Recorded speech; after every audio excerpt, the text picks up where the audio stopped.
Hey man, sorry, I know you're super busy, so I just wanted to say thank you for taking the time out to meet with me. I'm Disney asked me to do this podcast thing, and we've been having different guests on, and I was just thinking it'd kind of feel weird if we did it without you. You know, Hey, hey, I'm sorry, just give me 1 second. Yeah, it's me.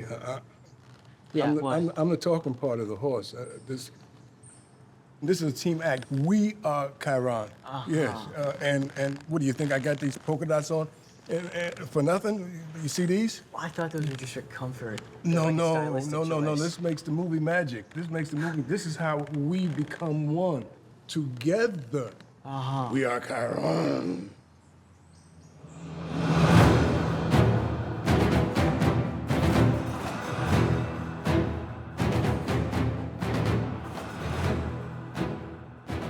Welcome to episode 5 of Percy Jackson and the Olympians official podcast. Thank you guys so much for joining me. That was kind of a crazy episode, I'm sure. It was an episode that everyone making it cared very, very much about because of how iconic of an episode it is. We got to see the guinea pig, we got to see Cersei's island, Polyphemus' face reveal, the sirens especially. It was an intense episode, and hopefully you guys liked it as much as I did. But before we get into the episode itself, I wanted to talk a little bit about someone who I've mentioned before, but I don't think gets the applause he deserves. His name is Roderick Francham, and he is the one who taught me how to walk like a goat. He's one of the first people I ever met, other than, the producers and Andrew McElroy, our fantastic acting coach.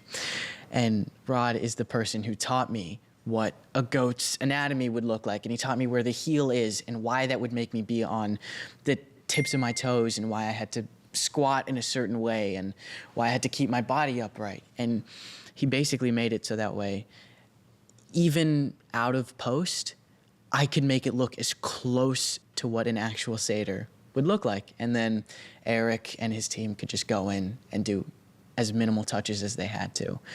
But the reason I'm talking about Rod is because the guest that we have on today is someone who can relate to that feeling very well of being half animal, I guess. And he's someone who I've always admired, and I still feel like a little kid around. I'm honestly very, very nervous to do this episode because he is the coolest guy I've ever known and I've ever met in my life. He is effortlessly talented and confident, and I'm very, very lucky and very, very honored to have him on today, the one and only Glynn Turman. Thank you for being here. Thank you for taking the time out, man. Thank you. Look at you, man. Look at you, dude. You still look as beautiful as I remember. Oh, you're a shameless flatterer. Don't stop. Don't stop. We started the show a while ago. It's been, I think 4 years now. Wow, has it been that? Yeah, I think so. Maybe 3 since you've actually been here. But, Quíron has seen these kids grow up. He's known Percy for like so long. And he's known all of the kids at camp for a while. But also just you've known us for a while. Yeah. And you've been here since we started the show. Yeah. How has Quíron seen these kids grow and change? And how have you seen us change? Well, it's really, really interesting. Because here's what was wonderful about you guys when we first met, and as young as you were 3 years ago, which is a big difference at a certain age between being 13 and 16. Yeah. It's a lot happens in the body and the mind. But one thing that's stayed constant with you guys is that you always took the work seriously. As actors, as performers, you were aware of your responsibility of the craft.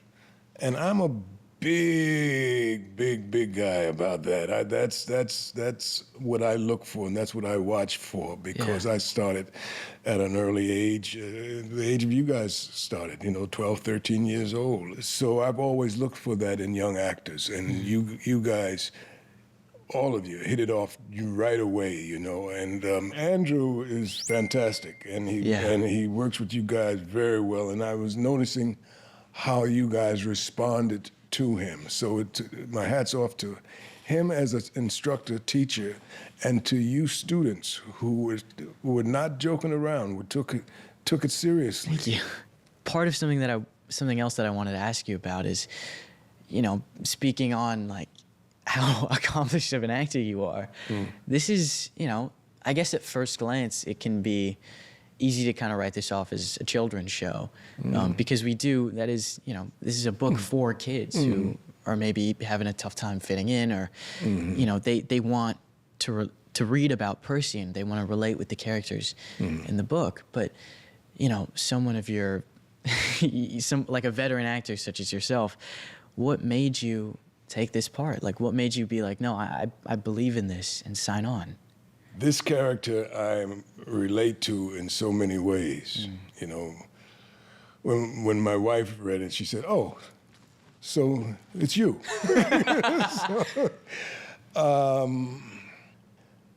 First of all, horses that's always been a big love of mine. Yeah. I literally raise horses and train them and all that, and I've done that for many, many, many years. About 26, 27 years ago, my wife and I started a summer camp for kids. This is the truth. Uh-huh. And, well, I think I've told you this before, but we started a summer camp for kids called Camp Giddy Up. And we've been bringing kids up to our small ranch in Los Angeles for that many years. Yeah. And trying to give them life lessons, skills, based on the Western way, cowboy way of life, with good hard work, responsibilities, and taking care of animals and looking after them and realizing what goes into that whole thing, And so here I am, head of Camp Half-Blood, doing what I've been doing at Camp Giddy Up for, almost 30 years now. All of that was just like, well... It literally is you. I guess, hey, I'm the one. Huh? Yeah. So yeah, it hit home right away. I wanted to talk a little bit about your horse, Pelon. I know you mentioned him a little bit briefly earlier. Yeah. But I would be remiss if we didn't mention your horse. Yeah. He's kind of our Swiss Army knife for this show. He is Blackjack. He's all of the Pegasi. He was background at the chariot race, and he is your bottom half, basically. Yeah. The cool horse. He's trained by Danny. That we just lost him. Yeah. Our wrangler, for those of you who don't know, and he was a legend in this town and in the wrangler world. Yeah. Even people down in the States know him, and everybody really misses him. But Pelon is the result of his work. And so I had a few horses to choose from when I came up and went to Danny's ranch to pick them. And Pelon just we grooved, we fell in the groove, we fell into it. I guess we should talk about how Quíron works. You're basically just wearing green leggings. Yeah, blue. Yeah, I got on blue leotards. Cutest little leotards you ever want to see. They look incredible, by the way. Oh, they're cute. They're beautiful. Can we throw to a picture up on screen? Don't do that, please. It's a good look. No. It is a good look. No, man. No. I wanted to. With the little polka dots on it, the dots that they have to use, to sync up with the blue screen. Yeah. I wanted to get a pair of my own to wear on this episode. Hey, but you and I, man, we're in it together. Yeah, we're in this together, We both have weird CG legs. Oh my God, those CG legs are something. But yeah. Oh, but no, you know what threw me when I first saw you come out? Yeah. With your little horns. Oh. Those horns freaked me out, man. They're bigger this season, dude. Yeah, they come up to here. Get out. Are you serious? I saw a concept of what they're going to look like through the seasons. And season 5, they curl out. And they're ram's horns. Really? Yeah. Cool, man. I'm excited for that. Yeah, that's really cool. Yeah. That's really cool. And the ears, too. And we get paid to do this. Yeah. To just have fun, man. It's awesome. And just make these dreams come true, What else? What better job is there? I cannot imagine doing anything else. Can you, like, what other job lets you, like, act with a horse? Yeah, right. How was it working with Plum? Like, was he good at, like, hitting marks? Yeah, he hits his mark. He does the whole thing. And you know, he remembers me season to season, you know. And we come up and we hook up and bond up, you know. I got my grunt from him, you know. That's his. That is actually a freakishly good impression. That's his note. That's his note. He's a good actor. I know whenever we all went up to Danny's ranch, Danny used to tell us about, like, they know so much more than you think. Like, he told us a story, like, one time he just wasn't feeling it and he was like kind of in a bad mood.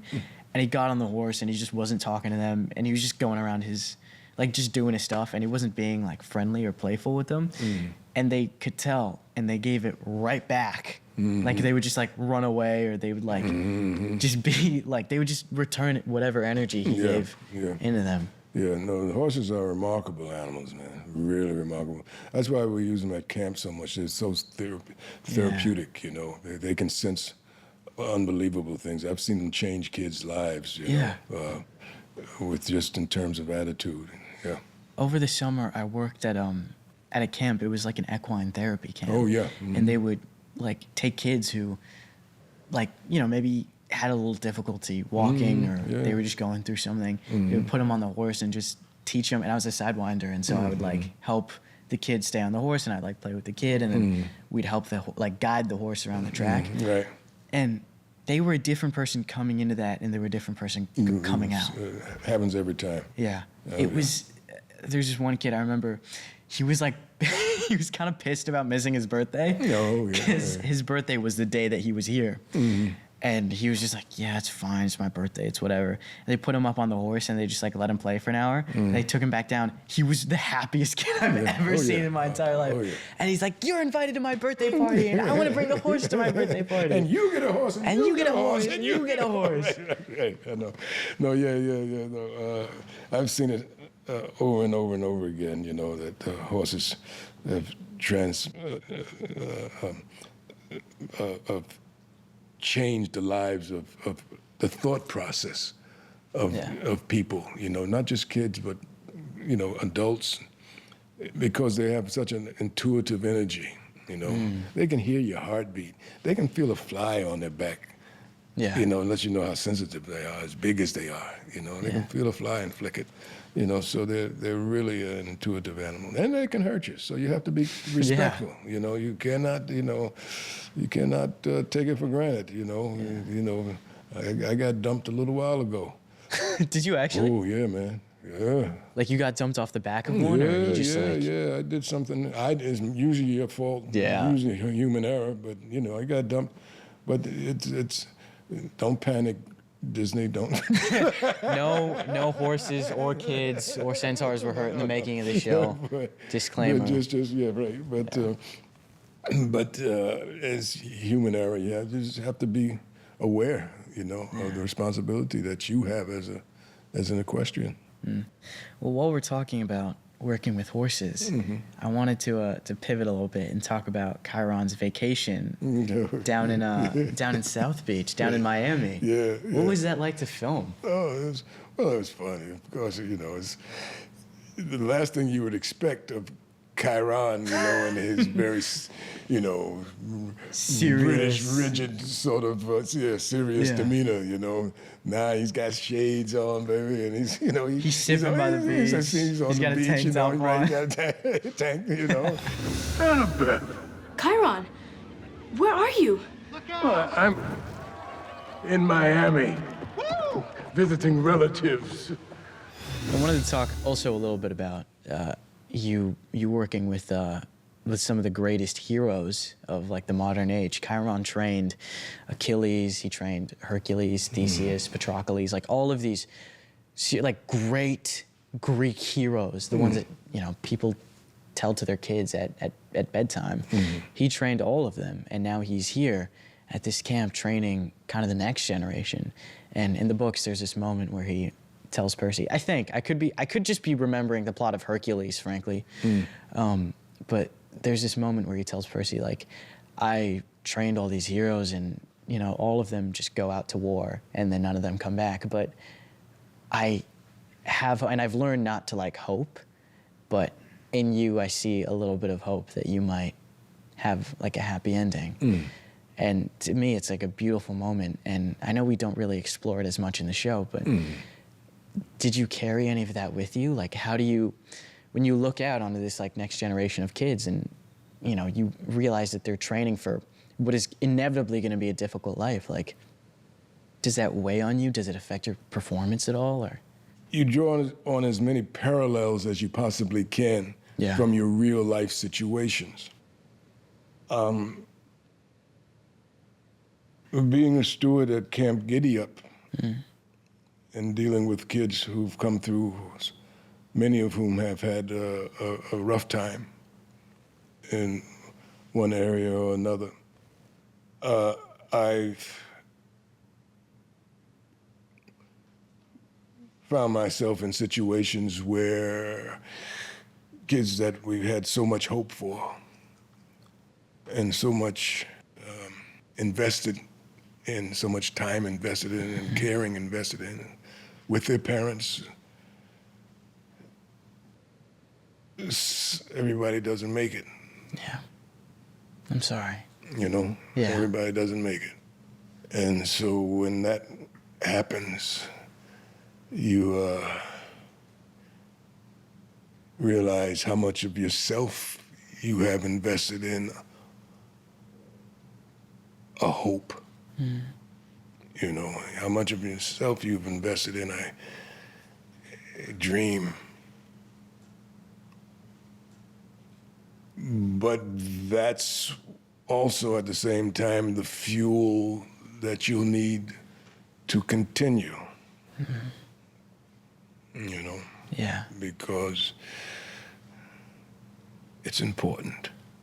Yeah. Sorry, yeah, I know what you mean. It is difficult watching Quíron, especially like as you go deeper into the books and you go deeper into the seasons. He, you know, especially like knowing his lineage and that he's a child of Kronos, and that's why he gets booted out of Camp Half-Blood, but he still chooses to fight for these kids, even though he's on Miami Beach and he's surrounded by friends and family. He's still thinking about these kids, and the second he is allowed back into camp, he goes right back immediately. And, you know, while he's away, camp basically falls apart, and I think that's very indicative of how important Quíron is. Like, this season is when camp kind of begins to crumble a little bit, and you can't be there for it. And I think it must have been challenging for Quíron to know that camp is in danger, and it must have been especially difficult knowing that he can't tell Percy about this great prophecy. Right. And it's the words, you know, even when you can tell, the challenge is always, as someone in a position of authority, or to find the right words to communicate what is important. Yeah. You know, how do you find the way to communicate what is best for someone's existence? You know, how do you find the right words?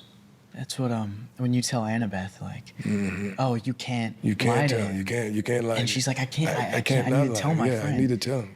But it's the fact that he can't even know. He can't even know that he can't know. Exactly, and that's the worst part. We can't allow Percy to fall into his trap. What am I supposed to tell Percy? I can't lie to him. Quíron. I can't. I'm sorry, Annabeth. Not only can you not tell him, he can't know there's something he can't know. The last thing I wanted to ask you about, I know we touched on it briefly earlier, but we did have Jason Mantzoukas on, and I'm very grateful I've gotten to work with him as many times as I have. He's like it's terrifying how funny he is. Yes, he is. And you can never want like you're always going to be the butt of the joke. You just can't try to one-up him. Right. you have spent more time with him than anybody else on this show. And I wanted to hear from the main source what working with him was actually like. Yeah, well, no, he's, you know, he's a wild man. He's a wild man. If there's anybody he's the drummer in the band, you know what I mean? Oh, that's such a good way to put him. Yeah. King. That's what it's like working with him. But he's also the one that sets the rhythm, and he just he's the drummer. drives it. Yeah, he drives it. He's the drummer. It has been an honor to be on the show, and let alone it's been an honor to have you on the show and work with you. So I wanted to thank you for just sitting here and talking with me for a little bit. Good time. I always look forward to talking to you and seeing you. So All right, this has been a blast for me. Cool, man. I'll see you on the dance floor. I'll see you on the dance floor. Welcome to Cece's Island Resort and Spa. Island. What is this? Sanctuary. The only sanctuary in the Sea of Monsters. We provide rest and relaxation to get heroes back on track. I'd like to introduce our next guests, Zoe Neary, our producer, and Jules O'Loughlin, our director of photography. How you guys doing? Awesome. It's good to be here, mate. Yeah? I wanted to talk a little bit about 205, which has been a huge fan-anticipated moment. This has been a hugely anticipated episode with the sirens and the whole perfect world for Annabeth and Cece's spa, and also all of this stuff between Clarice and I in Polyphemus's cave, which... The perfect duo. The perfect duo, which I was very excited to get to film. But I wanted to talk a little bit about making the sirens. Jules, I know you shot that. And I actually wasn't there for like any of it. And so I didn't get to see what that was actually like. I know it was a huge collaboration between like every department, even all of the sirens were stunt women, right? And they had to like rig them just so they could stand upright and like move. Eli was telling me that they had them clipped on like windsurfing bindings so that they would be able to like be flexible and be able to move not as a human from their hip, but actually from their legs. And so that was a huge part of it. Yeah. We had the art department actually. Because they're part of the rock formation, right? The sirens? Exactly. Yeah. Like we wanted that optical illusion where you couldn't tell where their body began and where it ended. The art department like painted all that rock, and then they actually gave a piece of the wall to costumes so that costumes could perfectly match the color. They brought real seaweed in, makeup effects then had the prosthetics they got seaweed that match. from the marina, right? Actual seaweed from the marina, and it Lovely. stank. And we had a crab wrangler there. Oh, we yeah, did. the crab wrangler. We had real crabs in the rock pools. And, We had a crab wrangler. Disney's We'd be very like- careful about their animals. Oh, very careful. When we were saying, all right, drop them in carefully, drop the crabs carefully. Yeah, well, I was like, can we cook them up at lunchtime?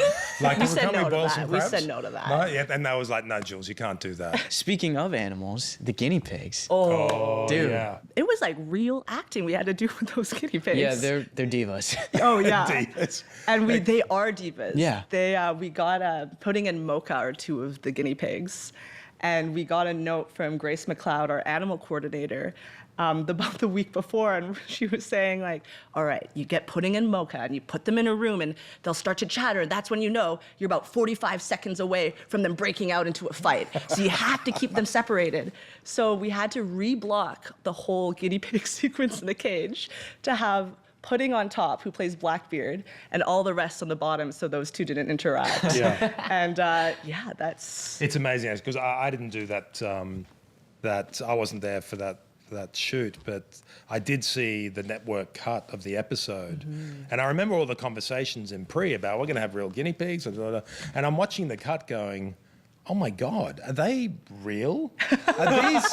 Like that actually looks like Walker, and it looks like a performance, and like so I don't know what you did to those guinea pigs, man, but They is do top look shelf. a lot like their characters. Yeah. It's kind of creepy.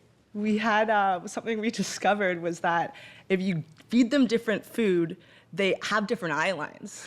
And so we actually, like when you feed them kale, they kind of go, and they sort of look down. And when you feed them carrots, they go, and you could change the eye line. So we'd be like, Percy Pig, give Vanilla the kale. And we'd be like, and he'd be staring right ahead. It was perfect. Jules, why don't you do that with your actors? No, man. Well, I thought you were going to say, why don't you eat some kale occasionally. Kale should be outlawed. It's one of those vegetables. What? Yeah. I love It has no kale. place on this planet. You like the way I it gets love stuck in your kale. teeth and You kale. gotta Don't like, get me started on kale. just put it in a Let's pan. actually, I don't really want to talk about the show all that much. Let's talk about kale. Let's talk about kale.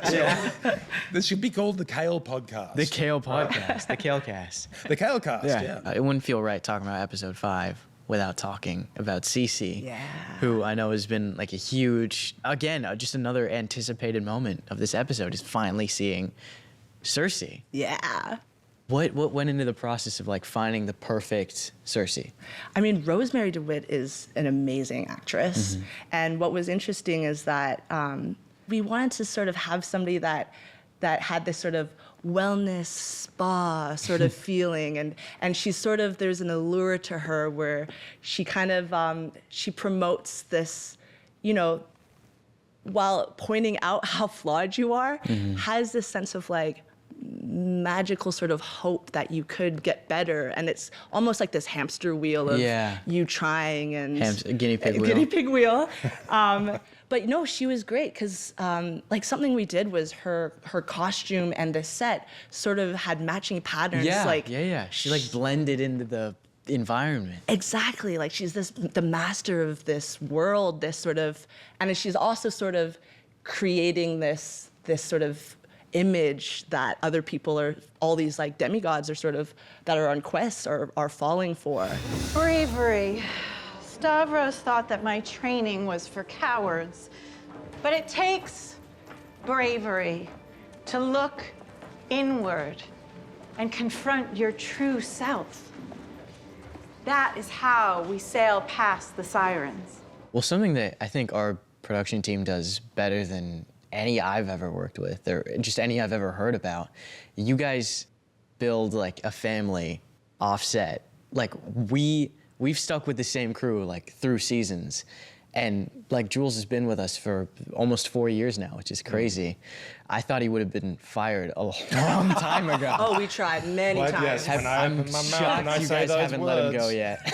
But you guys build like a proper family on this set. Like the entire cast and crew is, again, just one big family. Well, as testament to what you said, I mean, it's everyone really has come. There's a couple of people that have gone to other shows, but really, I'd say 95%, 98% of the crew have returned, and that's the thing about this show for me is the people. It's such an amazing group of people from cast right through to crew. They're all genuinely gorgeous, wonderful people, and as far as the crew are concerned, they are world class. The actors, I don't know about that. But I'm the still crew, confused by some of the actors that we have on. But the crew, they're all world class crew. Yeah, they're fantastic. You guys have like the most, I think, interesting departments in the show, and the one that we've. Like all of the cast has spent the most time in. I know Dior did a lot of shadowing under Jules and also under you and Dan. She tagged along as a producer. Charlie just came to set for season 3. He tagged along as a producer. And yeah, I know I had Charlie with me the other day. Oh, Spent the day awesome! with That's me. cool. Yeah. I didn't know that. Yeah. It Well, was what's fun. amazing Yeah? is how much you guys want to learn about that. Like how much how invested you guys are in every facet of production, not just in the acting side, but how much you want to see what everybody else does. It's like a huge respect for the rest of the crew, which I think is really cool. Yeah, well, it also just helps. I think we talked a bit about this, Jules, but it helps like if we know what's happening behind the camera, we don't have to think about it when we're on camera. Yeah, you know what I mean? That's right. Well, remember, it kind of started in season 1 because you guys didn't have a lot of experience, and I thought, like, it was for me. I needed to teach you about where the camera was and where the light is. Find your light. Yeah, find That's your the light, money mate. maker. Find your light. Find your yeah.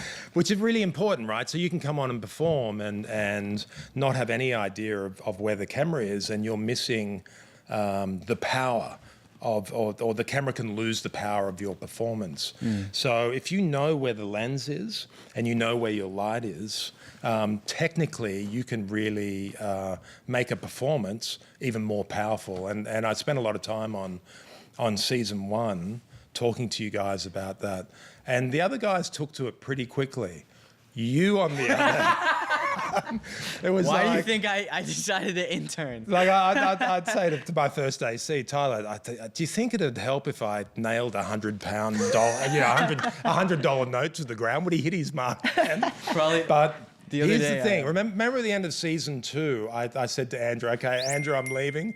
Now I need you to help Arian with his camera craft. Did you actually? Yeah. And he said, don't you remember that conversation we had? And he said, okay, Jules, I promise I will teach him about that. I'll teach him more about camera. And then when I returned this year for season 3, he goes, Jules, I've spent time with Arian. I think you'll be surprised. And mate, this season, you know where your lens is. Really? You know where the light is. Damn. But the thing about you on season 1 was, I think you were getting lost, not lost in the performance, but it was all about your character and all about your performance. And I think that was really important for your learning process. Yeah. Do you know what I mean? And if you've been too encumbered by that's where the lens is and that's where the light is, then I don't think you'd be the actor that you are today. And seriously, I say this without a word of a lie. When I'm watching that monitor and I'm watching your performance, there is so much going on, especially in the still moments. And I think that if you had been overwhelmed by the process in season 1, then you wouldn't possibly have become the actor that you are at the moment. Like Andrew always calls it. Shout out Andrew McElroy, our incredible acting coach. We have an Andrew tally because we keep talking about him so much. Yeah. But yeah, like he always says, like, you have like a third eye, like you have an audience and like in your mind who's always kind of watching your performance as you're doing it. Yeah. And you have to lose that first before you can like really get into acting. And then you can bring it back so you can help yourself out with like, oh, this is where I need to be. This is like, and so I think I kind of learned it like, I just got rid of it entirely and I had to do that. And now that I've like kind of started losing that, like watching my own performance, I can start watching my own performance again to like figure out where I need to be. Yeah. Jules, something I wanted to talk to you about is the difference between, I know you were talking about like, because you've been on the show so much, it kind of eases your worries a little bit. You just know that we're gonna go in and like get it. But things change season to season, and season 1 to season 2, we had a pretty massive change, which was filming on the volume versus filming off the volume. Yeah. What was that like? Was filming on the volume easier? Well, just to explain what a volume set thank is. you. A volume set is basically a sound stage that is like, for us, it was horseshoe shaped, and that horseshoe, the walls, were made of LED screens, like TV screens, for use of a better word.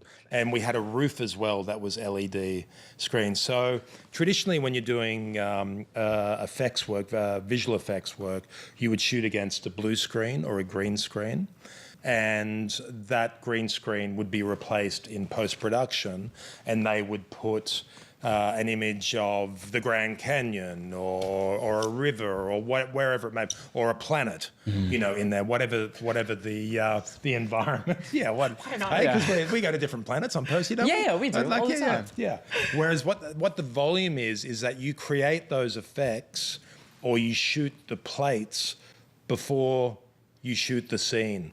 So you've got the actors on this stage, and on the TV screen is your environment. One of the environments we had in season 1 was Medusa's Cavern. So working with ILM, visual effects company, for a couple of months leading up to that sequence, they created a 3D, a photorealistic cavern, effectively. And so then the actors would come to set, and you guys would be on that stage, and we would have the cameras there, and we were shooting those screens with the cavern playing on them, and it looks, or it should look if you do your job well, as if you're actually in a real cave. And so the thing about the volume, it's very labor intensive going in, so you've got to do a lot of work leading up.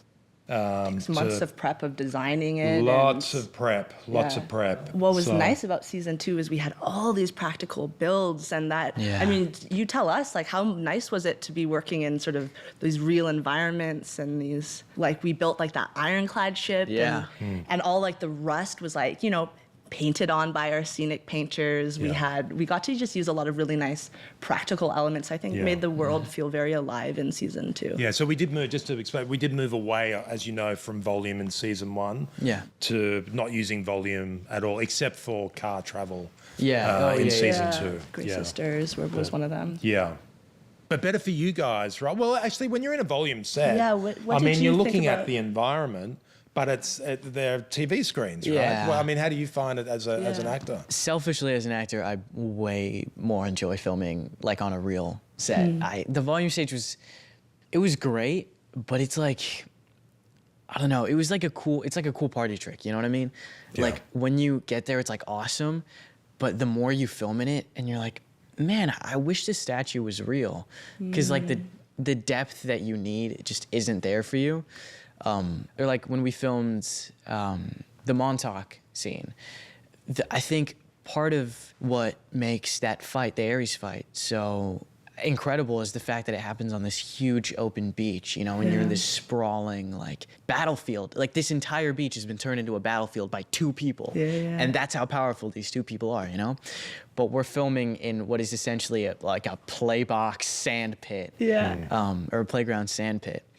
And it's great, but I don't know, like I can't imagine doing the chariot races on a volume stage. You know what I mean? Like it's cool for certain stuff, especially like car travel. It's great for, and even the Met, it was great for. The scene with the Minotaur in that fight was great because we wouldn't be able to be shooting a full stunt sequence at night with Walker. And so that gave us good control. That gave us the ability to like rig things. You know, like there's that control of the environment was nice, but it is true what you're saying. There's no doubt, like as a cinematographer, to shoot, say, a dusk scene or a dawn scene, to do that on the volume set, where you could take 2 or 3 days to shoot that, like to do that for real, is a really difficult. You've either got to shoot it at dawn and shoot really quickly, which is not practical on a show this big, or you have to try and control it. And we did one of those last year down at where Percy's on the beach, down at Minardi Bay. You guys are about to head off to the Andromeda. And that all took place right before the sun comes up. At dawn, and we had to shoot that over 3 days, and that was really difficult to control. And luckily, we're in the Pacific Northwest, is that where we are? Here in Canada, where the skies are usually grey. And so there's not much sunshine anyway. So that helped a lot, but and just moving into something else, like the Sirens set. That's okay. So the Sirens was it was a practical set. It was a practical set, and there was a lot of discussion about whether we should shoot that on the stage or whether we should shoot it outside. And Dan was a big. He really pushed to have that done outside, because he said if we shoot it on stage, then you're going to have to light it. And any kind of day work on stage, it's very difficult to pull off if you're in a day exterior. Really? Why?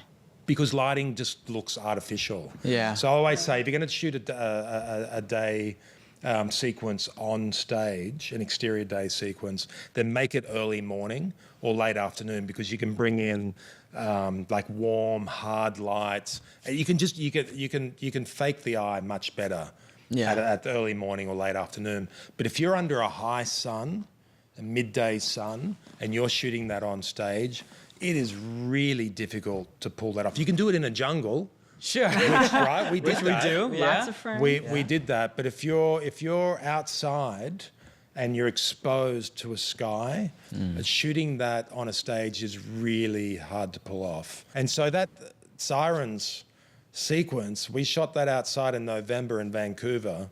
Man, we were smashed by weather. But it looks real. It's under a cloudy sky and it's under real lights. And, you supplement, of course, for faces and things like that. I think we did that a lot, is we really leaned into the elements this season. Like we arranged the whole schedule, and we were shooting things out of order. Yeah, we shot in a Soyuz. Just to really make sure, like, okay, we know when Vancouver's gonna get rainy. We know how long we have summer, or maybe we want to lean into that sort of overcast look. And we really tried to make sure we were fitting our scenes into the appropriate weather to make use of it. Like, why fight it? For those who are listening, by the way, Jules like whipped out a ton of fidget spinners. All of our camera crew are like IRL demigods. Because they're all crazy talented and they also have ADHD. Oh yeah. And none of them can read either. Yeah. No, we like pictures. And everybody has their favorite, so you can hear. The soundos hate us. The entire Yeah, time. the sound's like, what the hell is that? Oh, that's Jules. Just with the hid it in fidget spinner. people's pockets. Yeah. Surprised you haven't been doing it more on this episode. On this episode here? on this episode. Well, I'm trying to take it seriously, mate. Thank you. All right? I very much this is your appreciate big breakout kind of moment. Yeah, well, I don't want to, I've been told this acting thing isn't going to work out, so I've kind of got to do this. But I wanted to thank you guys again for coming on and being Pleasure. such great guests. Thanks, Aaron. Thank you so It's been great much. to be Of here. course. Watch and listen to the Percy Jackson and the Olympians official podcast, available on Disney Plus and wherever you get your podcasts. And don't miss Percy Jackson and the Olympians, now streaming on Disney Plus.